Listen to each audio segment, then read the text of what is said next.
Who do you want to be today? We have nothing to fear but fear itself. Fasten your seatbelts. It's going to be a very bumpy night. Yo, Adrian. You're gonna let me fight Apollo again, you know what I mean? You dirty rat. We shall never surrender. Ah! Can we talk? Frankly, Scarlet, I don't give a damn. I get no respect. Slip into the lives of some of the world's most fascinating people. Watch A&E's Biography and escape the ordinary. I could have been somebody, Charlie.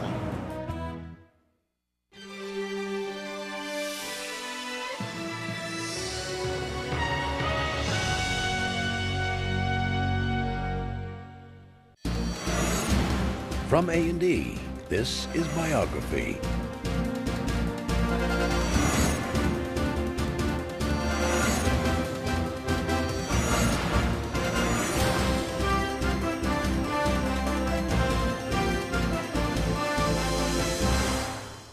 The one and only Harlan Sanders, known and loved as the Colonel, the name and face behind Kentucky Fried Chicken.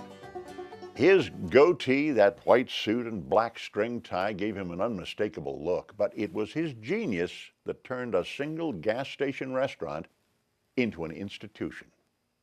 The Colonel had a knack for frying chicken that was finger-licking good, and he had a down-home style that convinced people around the world to give it a try. He is one of the world's most recognized corporate symbols, but Colonel Sanders is more than just a logo. You ever seen Aunt Jemima? Betty Crocker? Has anybody ever met Betty Crocker? No, it never existed. Colonel Sanders, real. A real man whose secret blend of 11 herbs and spices helped change the eating habits of the world. He didn't start the company until he was 65, but it made him a millionaire. The Colonel was a mentor of mine. The Colonel was a maverick. I mean, he was an entrepreneur. He was a showstopper. Kentucky Fried Chicken grew beyond Sanders' wildest dreams, bringing with it the fame and fortune that made Colonel Sanders America's Chicken King.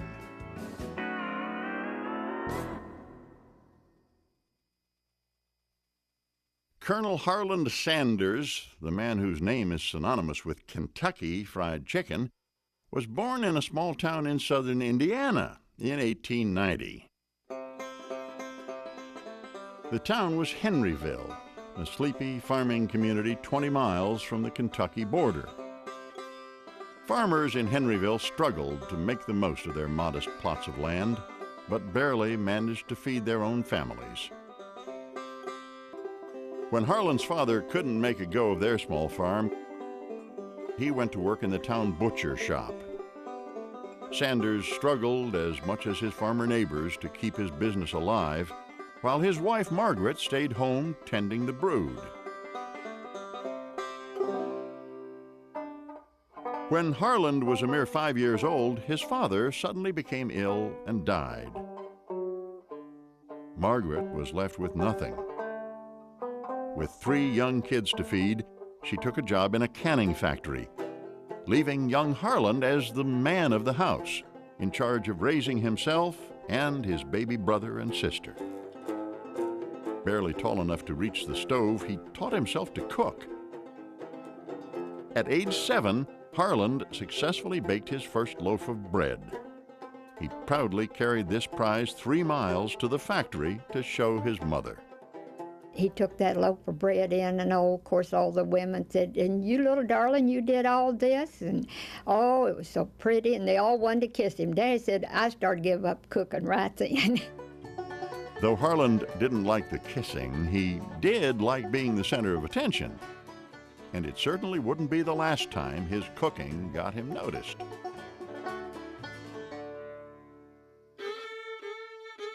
For 5 years, Harlan ran the house and looked after his brother and sister. Then, when he was all of 10 years old, his mother decided it was time Harlan found a paying job. So off he went to work on a neighbor's farm for only $2 a month. Harlan was mature for his age, but still too young to do a man's work. He quickly lost his first job, the first of many to come. After the end of the first month, they sent him back home and said he ate more than that he was worth, because he stayed down on the back 40 of the farm playing with the squirrels and the birds too much. On his return home, Harlan's mother gave him what he later described as a tongue lashing he would never forget. She worried that without a father, her eldest son would never develop discipline. When Harlan was 12, his mother married a farmer named William Broadus, who wasted no time exercising his authority over his new stepson. Harlan had sort of been the boss of the house when his mother was working. All of a sudden, here comes this man beating on him, kicking him around. It's not unnatural that he would resent it and be hurt by it. He was so resentful that he packed up his things and ran away from home. Over the next few years, he drifted in and out of jobs, anxious to make his mark on the world.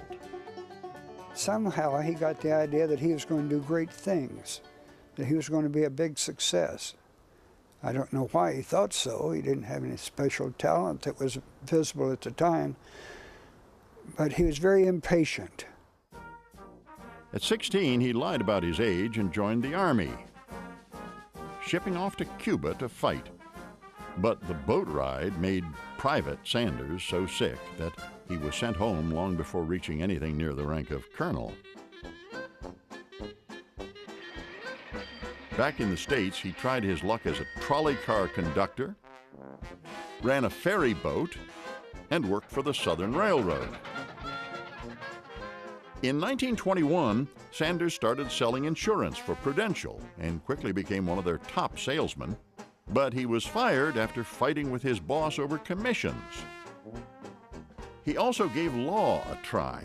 After a few correspondence courses, Sanders decided he was ready to try a case. But his legal career ended when Harlan traded punches in court with his own client. Harlan Sanders had a violent temper. I think it may have stemmed from Broadus's beating. He resented that highly and wanted to strike back and couldn't.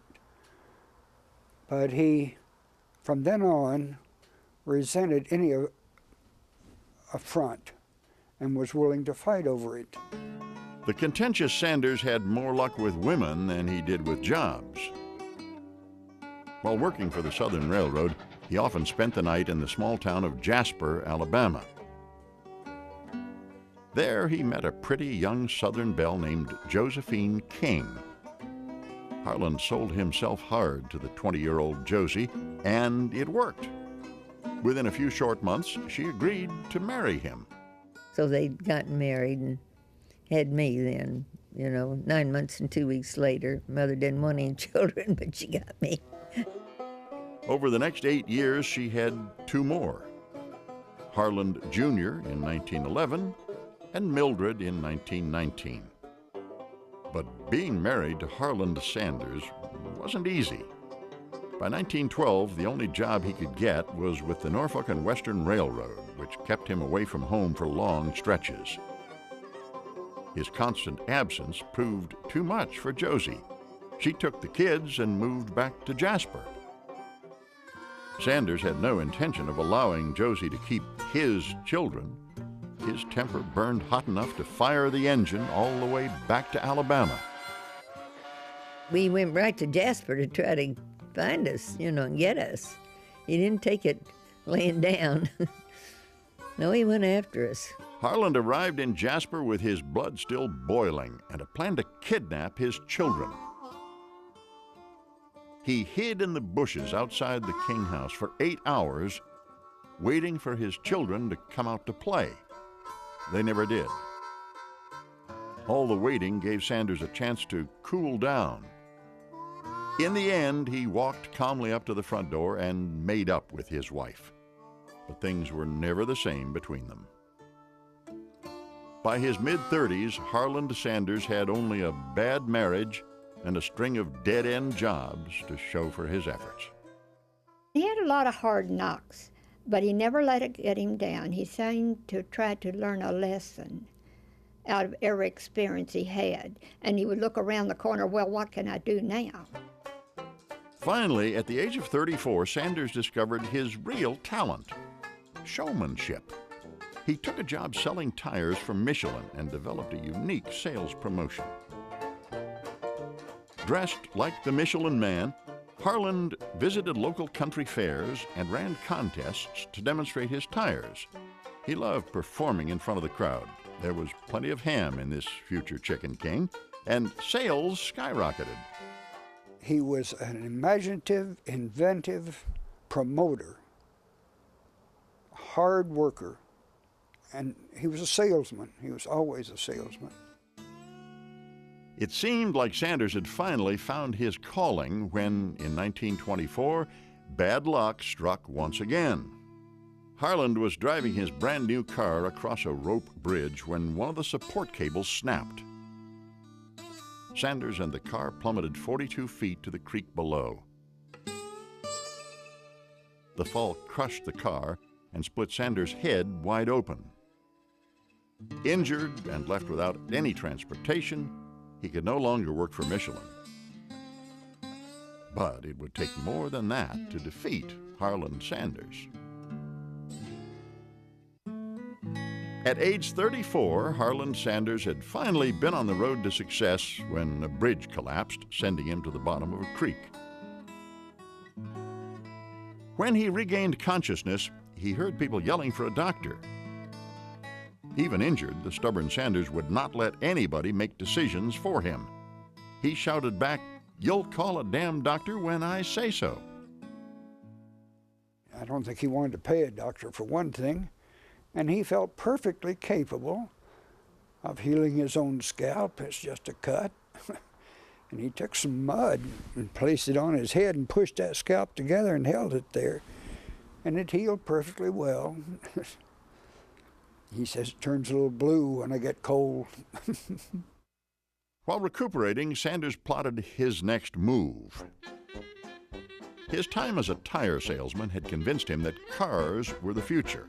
And since all cars needed fuel, Harland decided to go into the gas station business. In 1930, he moved his wife and 3 children to Corbin, Kentucky. There, in the foothills of the Appalachian Mountains, Sanders opened a Shell oil station. Corbin, in 1930, was not exactly a thriving community. The Depression had strangled the economy so badly that locals called Sanders' part of town Hell's Half Acre. Jobs were scarce, and hardly anyone had enough to eat. The first week, we only ate oatmeal. We didn't have money enough to buy groceries until we'd been there 2 weeks and sold some gasoline. So that's the way we got started down the mountains. Fortunately, Sanders' gas station was well located on US 25, a main route for northerners driving down to Florida. Harland was desperate to make his new business succeed, and now he put his natural promotion skills to work. He painted large signs on barns up and down the highway. The signs helped, but they also created friction with other station owners. After months of tension, the situation got out of hand. Harland heard that a competitor was painting over one of his signs. The hot-headed Sanders grabbed his gun and set out to confront the man. Harland was impulsive. When things went against his grain, he struck out in any direction. The other man was not going to give in either. He had his own pistol. They started blazing away at each other. One of Harland's shots hit and wounded his competitor. Sanders was arrested, but all charges were eventually dropped. Sanders did not let his brush with the law slow him down. When a truck driver told him there was no good place to eat around Corbin, Sanders saw his next opportunity. He cleared out a storage room at the front of his station, set up a large dining table, and instructed Josephine to start cooking. He would fill travelers' tanks with gas, then casually offer them a nice home-cooked meal.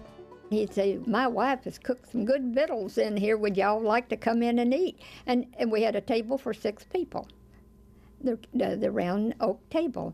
So he put everybody, truck drivers or millionaires, whoever you were, and everybody seemed to enjoy the food. Sanders offered classic Southern fare. Country ham and fried chicken were specialties of the house. Word spread of their good food, and before long, Sanders had to build a larger dining room to accommodate all his new business. By 1932, Sanders' Cafe was so busy that Harland and Josephine couldn't handle the work alone. So Sanders hired a young divorced woman named Claudia Price to help them out. Harland and Claudia hit it off and started spending more and more time together outside the restaurant.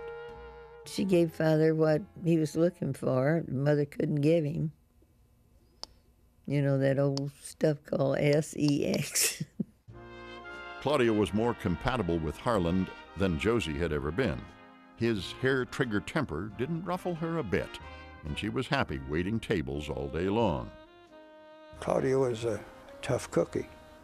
It got so I don't think Harland could have run the restaurant without her. She could take over the kitchen, could be a waitress, she could run the cash register. And the register kept on ringing as Sanders' Fried Chicken packed them in.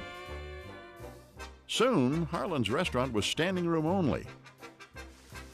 The only problem was it took half an hour to fry the chicken in a black iron skillet, too long for travelers on the go.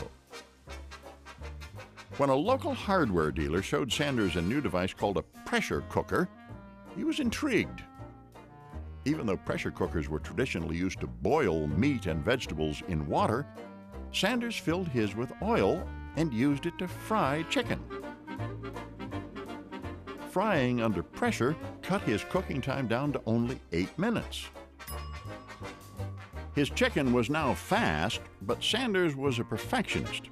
His special blend of 10 herbs and spices kept customers coming back, but he knew it could be better. So he set out to find that final magic ingredient, appointing his daughter Margaret chief taste tester. When he'd say, "Daughter, come here and taste this," I knew he'd had a new combination, and I'd go taste it. So one day I said, "Father, this is it. Now quit playing with it. This is it. This is a universal taste." Well, he took me in the spice room, and above the door jamb, he wrote the 11 herbs and spices he'd used that day. And he said, "Now, if anything happens to me, this is what I put in it today, and so you can go on with it." So I had, that was the secret recipe. It never was changed. It was a brilliant marketing scheme. Make the best chicken anyone had ever tasted, but keep the recipe a secret. I think everything, is more interesting, even a strip show. I mean, it's it's more interesting to keep the mystery there. And I think the fact there's a secret recipe, and then everybody can copy it and use it at home, and makes it very special. Harland Sanders' cooking first won him the attention he craved when he was only 7 years old. In his 40s, it brought him widespread recognition, even outside Kentucky. National restaurant critic Duncan Hines recommended Sanders' Cafe in his widely read travel guide, Adventures in Good Eating. And in 1935, the governor of Kentucky granted Sanders the honorary title of Kentucky Colonel, a proud honor, but hardly rare. Everybody's a Kentucky Colonel. I think I'm a Kentucky Colonel 3 times over. But no one did as much with the title as Harland Sanders. Armed with his secret recipe and pressure cooker, Colonel Sanders was ready to lead the charge in the fast food revolution.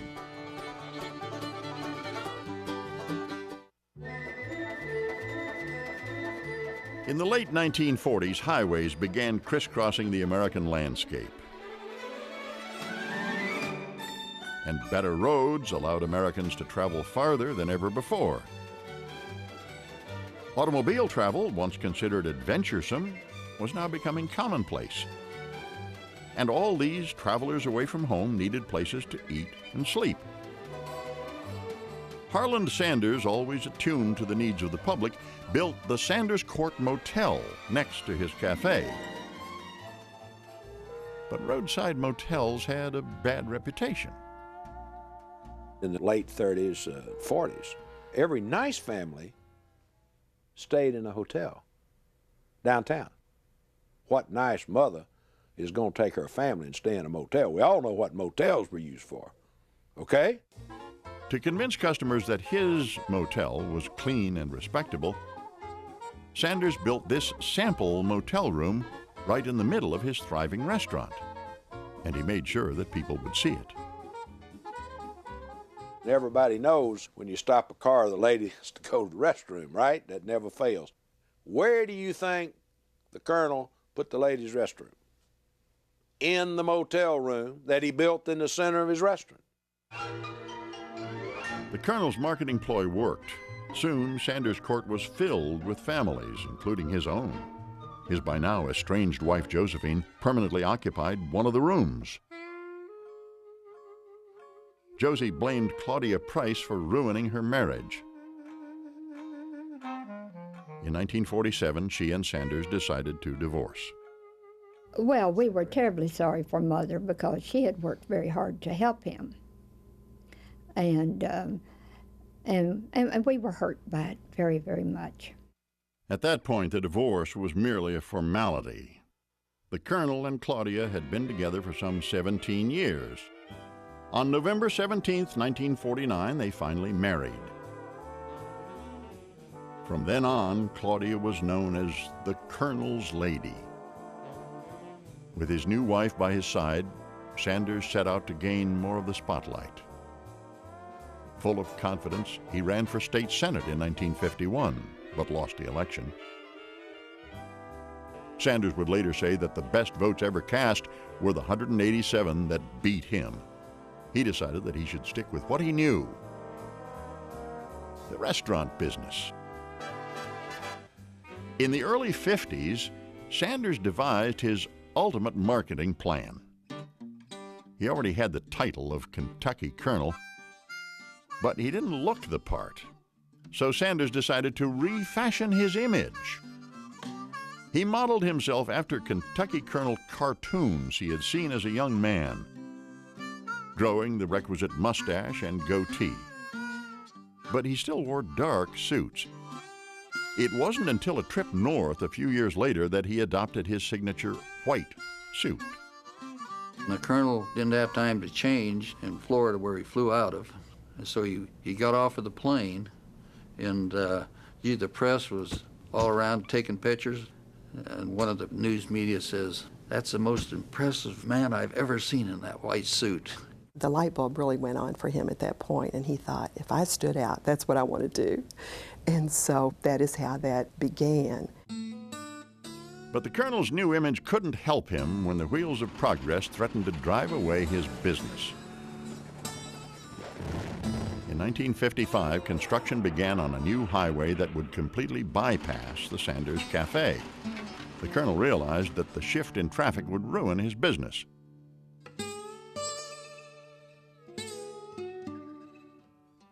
He was forced to sell the place at auction for $75,000, just enough to cover his outstanding bills and taxes.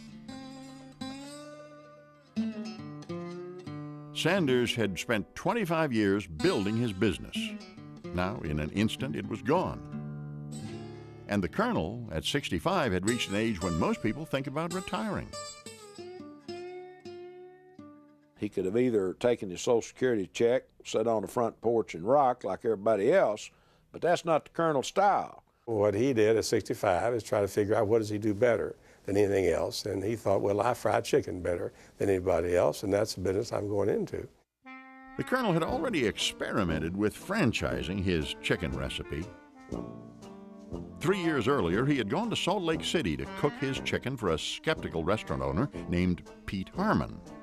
I kept my eye on Pete. I wanted to see what he thought about it when he took the first bite of that chicken. So he picked it up and took a bite of it. You know, he was chewing. I saw him kind of halfway smile and look at his wife. She picked up the drumstick and never said anything, but she had just had a gleam in her eye. I didn't know what she was thinking, but I knew he had a good product. Harmon added Kentucky Fried Chicken to his menu and paid the Colonel a percentage for every chicken he sold. The experiment was a success. We had pretty darn good volume there within the next year. And the third year, we bought a huge restaurant that had 250 seats or something like that. And we had pretty darn good volume. Harmon's booming business proved to the Colonel that his future was in franchising. He threw a few pressure cookers and all 11 herbs and spices into the trunk of his car and hit the road. He went out and found restaurateurs who already had a place of business. And they were not the top Leclercs of this country. They were the small, entrepreneurial American men and women who were trying to make a living in the restaurant business and didn't know how to fry chicken. And the Colonel went to them and said, "Let me show you how to cook fried chicken." The Colonel's demonstration usually led to a deal sealed with a handshake. He didn't believe in contracts, but he did insist on absolute loyalty to his cooking methods. It was the Colonel's way or else. The Colonel's motivational style was a lot different than Teddy Roosevelt. He didn't walk softly, but he sure carried a big stick. And that stick comes in the form of a cane. Oh, you would know immediately if the Colonel thought you were not doing the right thing. He would, he carried that cane and he would slam it against the floor. He might slam it against the wall. Once he got a restaurant owner's attention with his cane, he kept it with a few carefully chosen words. The Colonel had a vocabulary that could make the most seasoned bosun's mate cringe or blush. And you'd say, gosh, how do you even learn to put all those words together? He'd walk in your restaurant and just cuss you out in front of your employees, and he had everybody scared to death of, keeping the high quality. In fact, the Colonel was such a stickler for quality that he once temporarily closed his own restaurant when he thought his staff wasn't working hard enough. I know one time I blowed up down there and closed the daggone restaurant, you see, and put a sign all the way across the banner of the whole place, closed until further notice. Because I couldn't get the damned employees to do what I wanted them to do, and I just fired them all. Sanders was just as tough on the franchisees. He was happy to have them in the KFC family as long as they towed the line. They had to cook his chicken absolutely according to the rules. Otherwise, the Colonel would call on your back door, pick up his pots, either burst them right there in the parking lot or take them away. And without his pots and without his seasoning, you were out of business. That's the way he controlled it in the early days. The Colonel's quality control paid off. By 1963, he had built a loyal family of 600 franchisees, and he was their domineering father figure. One early franchisee, Dave Thomas, remembers the Colonel's commitment to quality as inspirational. When the Colonel got together with all his franchisees, everybody was gung-ho to, how can we improve things? How can we do things better? How can we really help the Colonel? He was really a super motivator. Everybody wanted to build as many stores as they could for the Colonel, not for the money or anything else. If I didn't build a new store every year, I thought I was letting the Colonel down. The public did not let the Colonel down either. Kentucky Fried Chicken became a bestseller wherever it was sold. Everyone was making money, especially the Colonel. Broke at the age of 65, Sanders now had more money than he had ever dreamed possible. And soon, he would be not only rich, but world famous as well. In the years following World War II, America's eating habits were changing rapidly. More working women meant mothers had less time to cook. And a booming economy meant more disposable income. America was hungry for fast food, and restaurants selling the Colonel's chicken were only too happy to provide it. KFC franchisees even came up with a novel way to package meals to go: the bucket. Colonel Sanders loved the idea. Can you imagine having a concept, putting it in a bucket? Anything more gross sounding? No corporate genius or no corporate bureaucrat, professional type would ever think of that. It's someone like the Colonel. He liked the idea. Sanders always said his chicken was finger-licking good. And pretty soon, the phrase caught on with his franchisees. Oh, it's finger-licking good. KFC now had delicious chicken, brilliant packaging, and a catchy tagline. And the business grew by leaps and bounds. The Colonel built a new house in Shelbyville, Kentucky, with a warehouse in the backyard to store his spices. But at 73 years old, Sanders knew he couldn't run such a successful operation all alone for much longer. He almost had a tiger by the tail. People were calling every day, wanting the franchise, wanting to grow it. He was still thinking the only way this can happen is if I go personally and show them how to do it. The Colonel was a one-man show, and the Colonel, it was getting too big for one man. If you want to grow your company, you just have to delegate. Challenge to you then to do something else. In 1963, the Colonel decided to hire an ambitious young attorney from Louisville named John Y. Brown. He took me upstairs and started showing me these royalty reports of $240 and $369, and every now and then be a $600. These are royalties every month coming in. And they had like 600 restaurants. And I said, my God, that's when I knew I wasn't going to leave the Colonel's side till I figured out a way to get involved.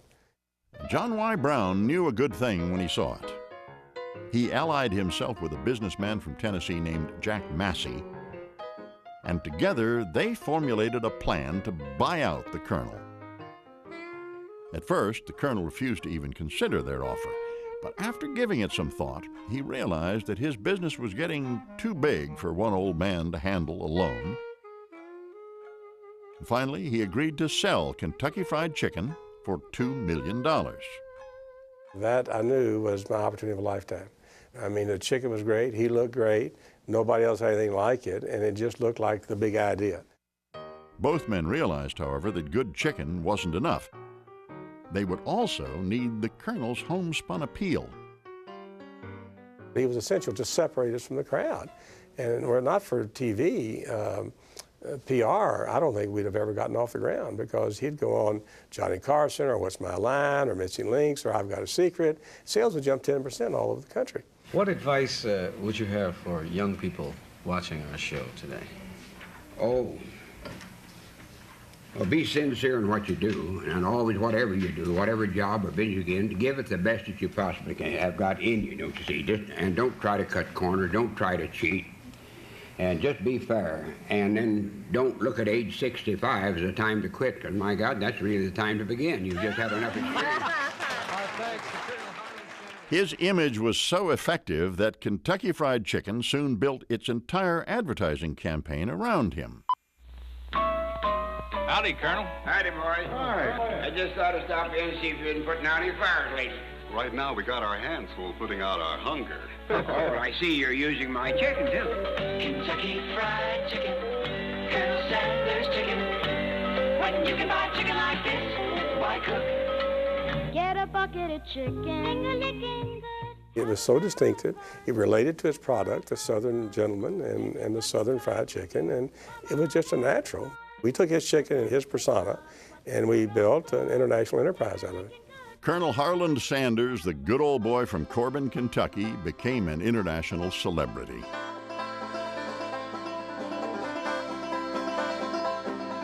As KFCs were built from Calgary to Cairo, Harland Sanders finally gained the fame he had always dreamed of. He went from running a service station and a restaurant to becoming world famous, and he took his fame right in stride. But for the Colonel, this fame would never translate into real riches. In 1966, Massey and Brown took the company public. They had offered the Colonel 10,000 shares of stock as part of the purchase price, but he foolishly turned them down. The Colonel, unfortunately, never believed in this stuff called stock. The Colonel didn't understand that, or he didn't trust it. Consequently, the Colonel never made the millions and millions of dollars that a lot of other folks made. Heck, his secretary made $1 million.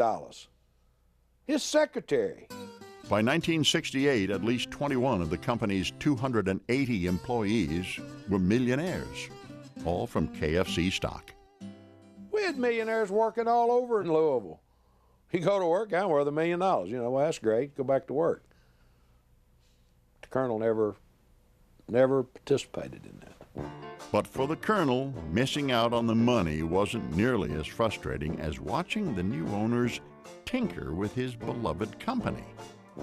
In 1971, KFC introduced a new extra crispy chicken to its menu. Headquarters wanted to call it Colonel Sanders' new recipe, but Harland flatly refused to attach his name to anything but his original recipe. The Colonel was never shy about sharing his opinions.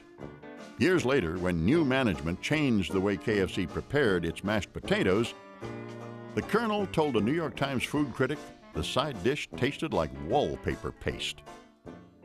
It was hard for him to accept that he did sell and that new people come in and change some things that he didn't want them to change.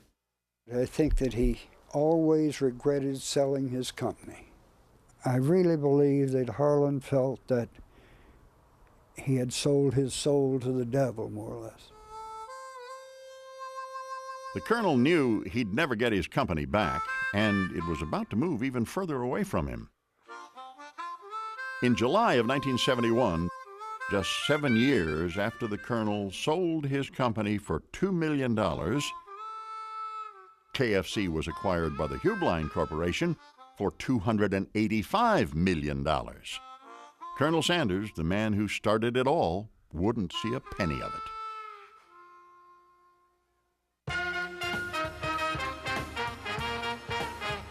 By the early 1970s, fast food had become a staple of the American diet.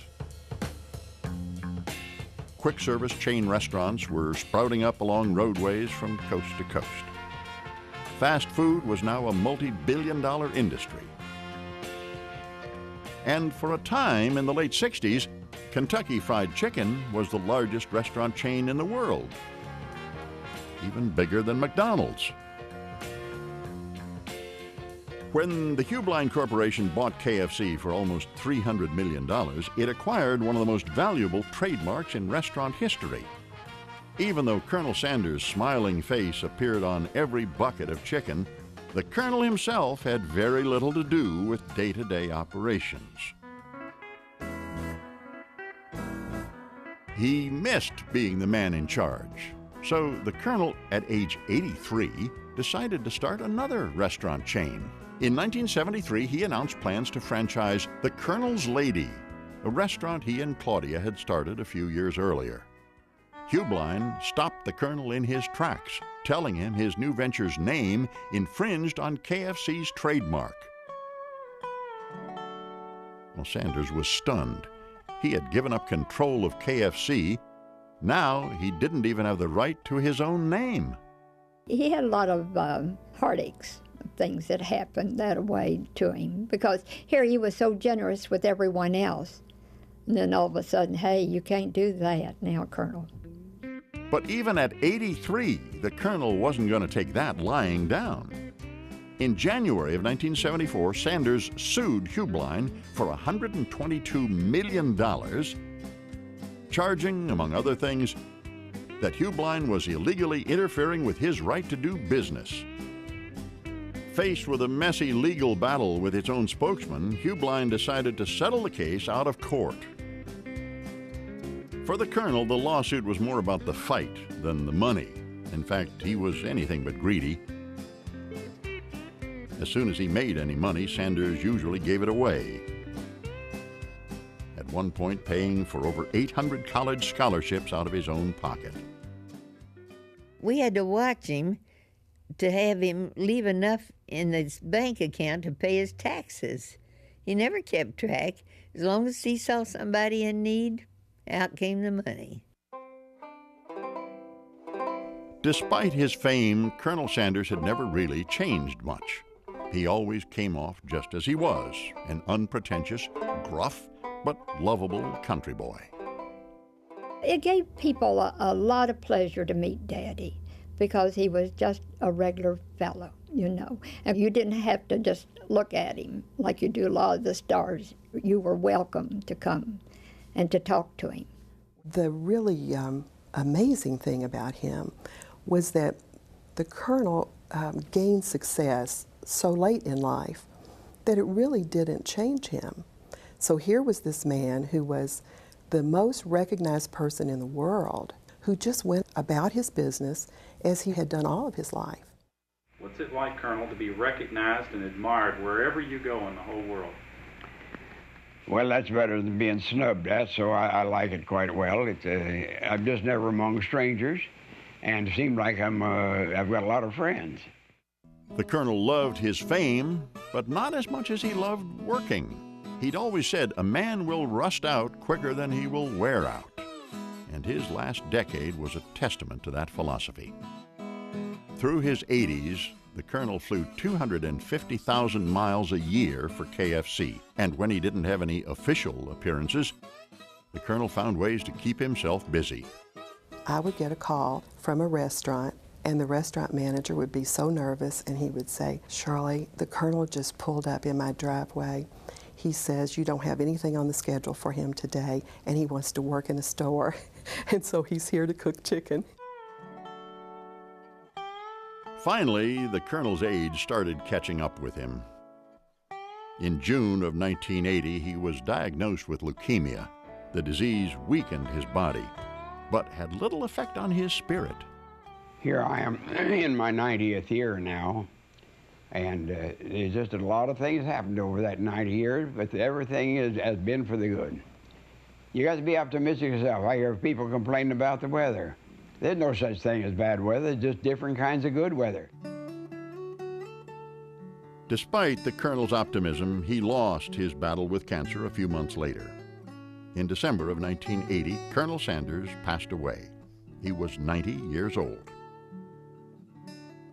Friends, family, and franchisees mourned his death. Even the competition paid tribute to this industry icon.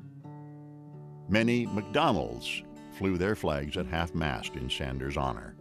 In the Kentucky state capitol, John Y. Brown, who by then had become the state's governor, gave his mentor a heartfelt eulogy at the colonel's memorial service.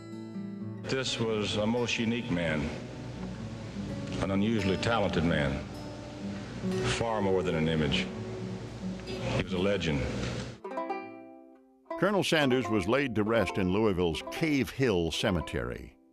There, his grave is marked by a monument he built for himself and even visited occasionally while he was alive. Over the years, the colonel's grave site has become such a popular destination that groundskeepers have painted a yellow line to help tourists find it. Today, there are more than 10,000 KFC outlets around the world, and the colonel's smiling face still graces every one. It's a worldwide empire built upon a delicious blend of 11 herbs and spices, a recipe that still remains one of the best-kept secrets in restaurant history. Do you know I never saw the recipe? I had them in my hand once, and I can't believe I didn't even look.